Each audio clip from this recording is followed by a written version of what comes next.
بسم اللہ الرحمن الرحیم اعوذ باللہ من الشیطان الرجیم بسم اللہ الرحمن الرحیم الحمد للہ نحمدہ ونستعینہ ونستغفرہ ونؤمن بہ ونتوکل علیہ ونعوذ باللہ من شرور انفسنا ومن سیئات اعمالنا من يهده الله فلا مضل له ومن يضلل فلا هادي له واشهد ان لا اله الا الله واشهد ان محمدا عبده ورسوله اللهم صل على محمد وعلى ال محمد كما صليت على ابراهيم وعلى ال ابراهيم انك حميد مجيد اللهم بارك على محمد وعلى آل محمد كما باركت على إبراهيم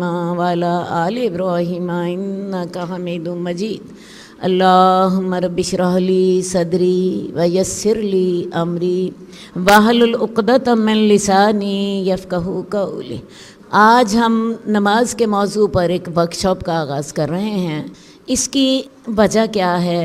میں نے خود یہ محسوس کیا کہ نماز جو ہے اس کے اتنے زیادہ مسائل ہیں کہ بعض اوقات ایک لمبے عرصے تک نماز پڑھنے کے باوجود بھی ہماری نماز میں بہت سی غلطیاں، کسی کو کھڑے ہونے کا طریقہ نہیں آتا، کسی کو رفع یدین کا طریقہ نہیں آتا، کسی کا رکوع درست نہیں ہوتا، کسی کا سجدہ درست نہیں ہوتا، حالانکہ نماز اللہ تعالیٰ نے اتنا اہم ہمارا فرض رکھا ہے جس کے بارے میں ہمیں ساری معلومات ہونی چاہیے اور اس طرح کر کے ہم بعض اوقات نماز کا جو ہے بیشتر اجر ضائع کر دیتے ہیں کیونکہ ہماری نماز درست نہیں ہوتی۔ حدیث میں آتا ہے کہ بعض اوقات انسان نماز پڑھتا ہے تو 10 میں سے 9 حصے ضائع کر دیتا ہے اور صرف 1 حصہ اجر پاتا ہے۔ تو آپ یہ دیکھیے کہ یہ کتنا بڑا نقصان ہے انسان کے لیے۔ اور میں نے خود یہ محسوس کیا کہ بعض اوقات انسان جو ہوتا ہے اپنی بے پرواہی کے ساتھ یا اللہ علمی کے ساتھ وہ اجر ضائع کر رہا ہوتا ہے۔ تو ایک بات یاد رکھیے کہ ہمیں نماز پڑھنی ہے اور اچھی پڑھنی ہے۔ اب دیکھیں نماز پڑھنے میں اور اچھی پڑھنے میں زمین آسمان کا فرق ہے۔ میں اس کو اس طرح کر کے آپ کو سمجھاتی ہوں کہ دیکھیے جب ہم کھانا کھاتے ہیں تو کھانا تو آپ نان چنے سے بھی آپ پیٹ بھر سکتے ہیں۔ اب نان چنے آپ کے 50 روپے کی میرا خیال ہے پلیٹ بڑی اچھی آ جاتی ہے جس کے ساتھ انسان کا پیٹ بھر جاتا ہے اور اچھا بھرتا ہے، ٹھیک ہے۔ بازار سے گرما گرم نان چنے آپ منگوائیں، آپ کی بھوک مٹتی ہے اور اس کے ساتھ وہ پیاز بھی کٹا ہوا دیتے ہیں، ساتھ تھوڑی سی دہی بھی دیتے ہیں، میرا خیال ہے گزارا ہو جاتا ہے انسان کا۔ لیکن ایک اچھا کھانا کھانے کے لیے ہم بعض اوقات 2000 روپے پر ہیڈ ادا کر رہے ہو۔ تو کھانے میں اور اچھے کھانے میں اتنا فرق تو ہم دیکھتے ہیں نا، اور اس کے لیے ہم ہوٹل بھی جاتے ہیں، جا کے آدھا گھنٹہ انتظار بھی کرتے ہیں تاکہ وہ ہمیں اچھی طرح سرو کر سکیں۔ تو دیکھو اچھی نماز میں اور صرف نماز میں زمین آسمان کا فرق ہے۔ جیسے میں نے آپ کو کھانے کی ایک عملی مثال آپ کے سامنے رکھی، تو ہمیں نماز اچھی پڑھنی ہے، ایسی نماز جس سے ہمارا رب راضی ہو جائے۔ تو بری نماز کے لیے قرآن مجید میں ہی اللہ تعالیٰ فرماتے ہیں، ایک تو میں نے آپ کو حدیث بتائی جس حدیث نے مجھے موٹیویٹ کیا کہ میں یہ ورک شاپ کراؤں، ایک اور قرآن مجید کی آیت میرے سامنے ہے، فَوَيْلٌ لِّلْمُصَلِّينَ الَّذِينَ هُمْ عَنْ صَلَاتِهِمْ سَاهُونَ۔ نمازیوں کے لیے دوزخ ہے۔ دیکھو نماز پڑھ کے بھی دوزخ مل رہی ہے۔ تو جب نماز پڑھ کے دوزخ مل رہی ہے، اور یہ کون سے نمازی ہیں؟ الذین هم عن صلاتهم ساہون، جو اپنی نمازوں سے غافل ہوتے ہیں، ٹھیک ہے۔ تو میں نے پھر یہ سوچا کہ ایک ورک شاپ کراتے ہیں جس میں نماز کی جو بنیادی باتیں ہیں ہم شروع سے لے کے آخر تک انہیں سیکھیں گے، دیکھیں گے ہماری کس جگہ پہ غلطی آتی ہے، کس جگہ پہ خرابی ہوتی ہے۔ آپ لوگ بھی اس کو اسی پوائنٹ آف ویو سے دیکھیے کہ شروع سے لے کے جب سے ہم نماز کی تیاری کر لیتے ہیں اور جب ہم نماز کا اختتام کرتے ہیں تو تب تک ہماری کئی خرابیاں بیچ میں آ رہی ہوتی ہیں۔ تو ان ساروں کو انشاءاللہ تعالی ہم سلائیڈز کے ذریعے ڈسکس کریں گے، اور اس سلسلے میں اگر آپ کے دل میں کوئی سوالات پیدا ہوں گے تو سوالات اپنے کاغذ پہ لکھتے جائیے۔ انشاءاللہ تعالی ہم آپ کو اینڈ میں اس کے جوابات بھی اللہ نے چاہا تو دیں گے، لیکن درمیان میں نہیں۔ اپنے لکھتے جائیے، آپ سے ہم سوالات کلیکٹ کر لیں گے۔ اس تمہید کے بعد اب ہم آغاز کرتے ہیں۔ سب سے پہلی بات ہے کہ نماز جو ہے ہماری آنکھوں کی ٹھنڈک ہے۔ رسول اللہ صلی اللہ علیہ وآلہ وسلم کا یہ فرمان ہے کہ نماز میری آنکھوں کی ٹھنڈک ہے۔ تو رسول اللہ صلی اللہ علیہ وسلم جب کبھی زیادہ مشکل میں ہوتے، زیادہ پریشان ہوتے، تو پتہ ہے حضرت بلال کو حکم ہوتا، بلال ارحنا بالصلاۃ، یا بلال ارحنا بالصلاۃ، اے بلال ہمیں نماز کے ذریعے راحت پہنچاؤ۔ تو انہیں نماز میں سکون ملتا تھا۔ تو ہمیں سب سے پہلے یہ بات دیکھنی ہے کہ ہم نے نماز ایسی پڑھنی ہے جس کے ساتھ ہمارے دل پہ اثر ہو، جو ہمیں واقعی سکون عطا فرمائے۔ کیا ہم ایسی نماز پڑھتے ہیں، اور ایسی نماز پڑھنے کے لیے ہمیں کیا کرنا چاہیے، یہ ساری چیزیں انشاءاللہ تعالی ہم اس میں دیکھتے چلے جائیں گے۔ تو اس سلسلے میں ہماری پہلی جو ہے بنیاد وہ کیا ہوگی، صلو کما رأیتمونی اصلی، نماز ایسے پڑھو جیسے تم مجھے نماز پڑھتے ہوئے دیکھتے ہو۔ آپ دیکھتے ہیں کہ نماز جو ہے اسلام لانے کے بعد سب سے پہلا فرض ہے، سب سے پہلی چیز جو انسان پر کلمہ پڑھنے کے بعد لازم ہوتی ہے وہ کیا ہے، نماز۔ اور یہ نماز اتنی اہم ہے کہ یہ اللہ تعالیٰ نے ہر ایک پر فرض کی ہے، چھوٹے پر، بڑے پر، عورت پر، مرد پر، صحت مند پر، بیمار پر، ہر ایک پہ فرض ہے، اور کسی کو بھی اس کی معافی نہیں ہے سوائے دو لوگوں کے۔ کس کو معاف ہے نماز؟ ایک تو عورت جب کہ حائضہ ہوتی ہے، ان دنوں میں اس کو نماز معاف ہے، اور دوسری بات یہ مجنوں کو، جو پاگل ہے، اس کو نماز معاف ہے۔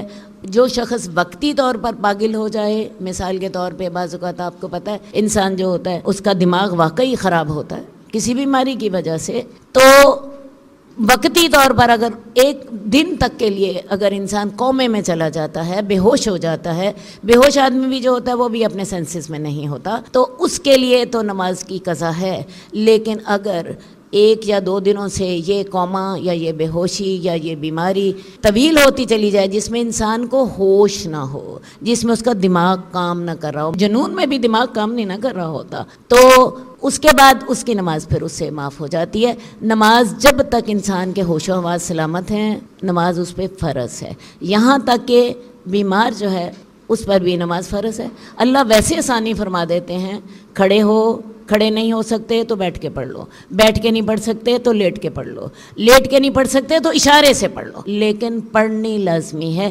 اسی طرح عورتیں لیبر پین میں ہیں، لیبر پین میں جب تک آپ کو خون سٹارٹ نہیں ہو جاتا، ناپاکی نہیں ہو جاتی، تب تک نماز فرض ہے۔ اب یہ کیوں فرض ہے؟ اگلا سوال یہ پیدا ہوتا ہے کہ اللہ تعالیٰ نے حالت جنگ میں بھی نماز فرض رکھی، اللہ تعالیٰ نے بیماری میں بھی فرض رکھی، تو کیوں فرض رکھی؟ اس کی وہی بنیادی وجہ ہے جو میں نے آپ کو شروع میں بتائی ہے، یا بلال ارحنا بالصلاۃ، اے بلال ہمیں نماز کے ساتھ سکون دو۔ نماز کے ساتھ تو سکون ملے گا، اور نماز کے اندر تو آپ دعائیں کریں گے، اور نماز کے ساتھ آپ کا تعلق رب سے جڑے گا، اور نماز کے ساتھ ہی رب کی رحمت متوجہ ہوگی۔ اسی لیے نماز اللہ تعالیٰ نے جنگ کے اوقات میں بھی رکھی ہے، بیماری کے اوقات میں بھی رکھی ہے، موت تک ہے جب تک آپ کی ہوش سلامت ہے۔ باقی جب تک آپ کی ہوش سلامت نہیں ہے نماز معاف ہوگی۔ دوسری بات، عورت کو حیض میں نماز معاف ہوگی۔ صرف یہ دو باتیں ہیں۔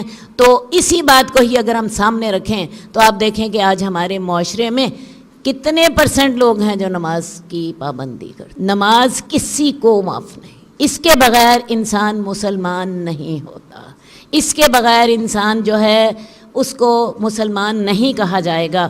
اور سب سے بڑی بات کہ نماز جو ہے یہ حضرت موسیٰ کو جو پہلی ہوئی ہے وحی، تو حضرت موسیٰ کو کیا وحی ہوئی تھی؟ اسی وحی میں اللہ تعالیٰ نے فرمایا تھا وَأَقِمِ الصَّلَاةَ لِذِكْرِي، نماز میری یاد کے لیے پڑھو۔ نماز کا مفہوم کیا ہے؟ نماز جو ہے یہ فارسی زبان کا لفظ ہے، اور عربی میں اس کا نام ہے الصلاۃ، نماز، اور الصلاۃ دعا کے معنوں میں بھی استعمال ہوتا ہے۔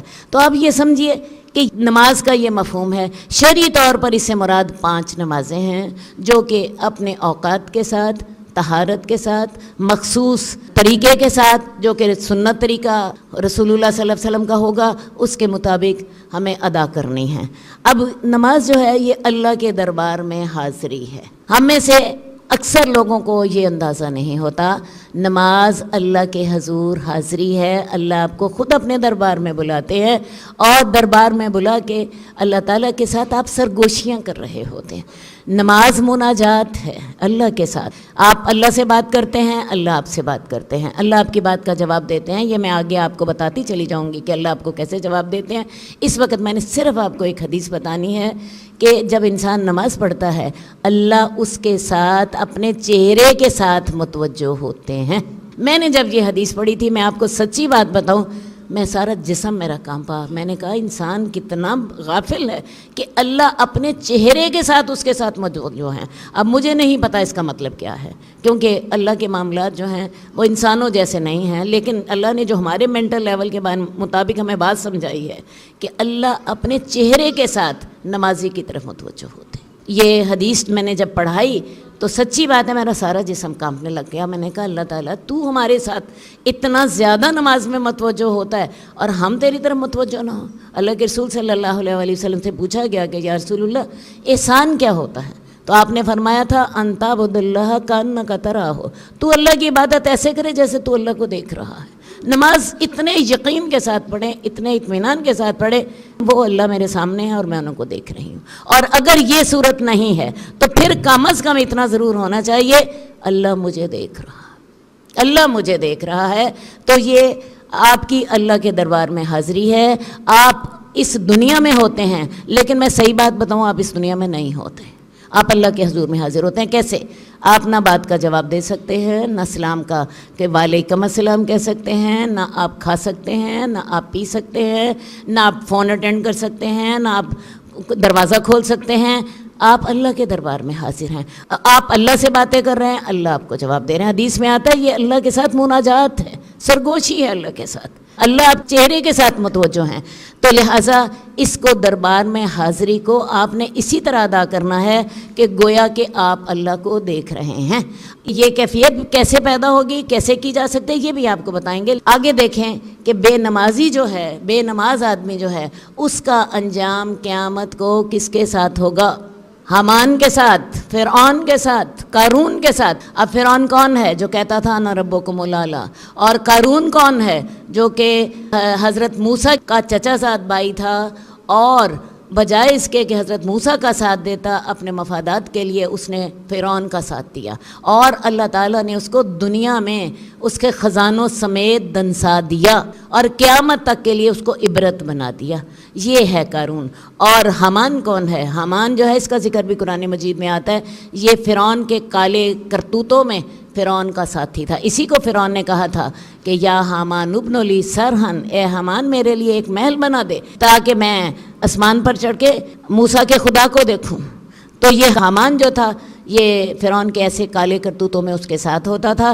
تو بے نمازی کا انجام فرعون, قارون, حامان کے ساتھ ہوگا. اور سب سے بڑی یہ ایک آیت قرآن مجید کی آیت دیکھیے, وَأَقِیمُوا الصَّلَاةَ وَلَا تَکُونُوا مِنَ الْمُشْرِکِینَ, نماز قائم کرو مشرکوں میں سے نہ ہو جاؤ. کیا مطلب ہے؟ نماز اگر قائم نہیں کرو گے تو مشرک ہو جاؤ. تو نماز نہ پڑھنا شرک بھی ہے, کفر بھی ہے. قرآن تو کہتا ہے کہ یہ شرک ہے. نماز قائم کرو اور مشرکوں میں سے نہ ہو جاؤ. بات سمجھ آئی؟ یعنی اگر نماز نہیں قائم کرو گے تو تم مشرک ہوگے. تو نماز شرک بھی ہے. اور حدیث کے الفاظ ہیں کہ مسلمان کے درمیان اور کافر کے درمیان صرف نماز کا فرق. قیامت والے دن حساب کتاب بھی سب سے پہلے اسی کا ہونا ہے. اور اگر اس کا حساب ٹھیک ہو گیا, اللہ نے چاہا تو دوسرے معاملے بھی ٹھیک ہو جائیں گے. اور اگر اس کا حساب ٹھیک نہ ہوا تو اگلوں کے معاملے میں بھی پریشانی ہی پریشانی ہے. تو سمجھ لیجئے یہ آدھا دین ہے. باقی ساری عبادتیں کم ہیں. زکوٰۃ سال میں ایک دفعہ دینی ہے, روزے سال میں ایک دفعہ رکھنے ہیں, حج زندگی میں ایک دفعہ کرنا ہے, نماز دن میں 5 دفعہ پڑھنی ہے. تو یہ سمجھ لیجئے کہ یہ دین کا سب سے بڑا, سب سے اہم رکن ہے, جس کے بغیر آپ مسلمان نہیں ہیں, اور جس کو چھوڑنے سے قرآن مجید شرک کا فتویٰ دے رہا ہے اور حدیث کفر کا فتویٰ دے رہی ہے. تو یہ سب سے پہلی بات ہے کہ نماز جو ہے اس کی اہمیت ہمیں سمجھنی ہے. جئنا إلى الدنيا كي ندعو إلى الله لننشر الخير في الكون الذي حارى ونرسل العطر من روض الهدى الزاهي ويشرق السلم أنوارا وأنوارا. جئنا إلى الدنيا كي ندعو إلى الله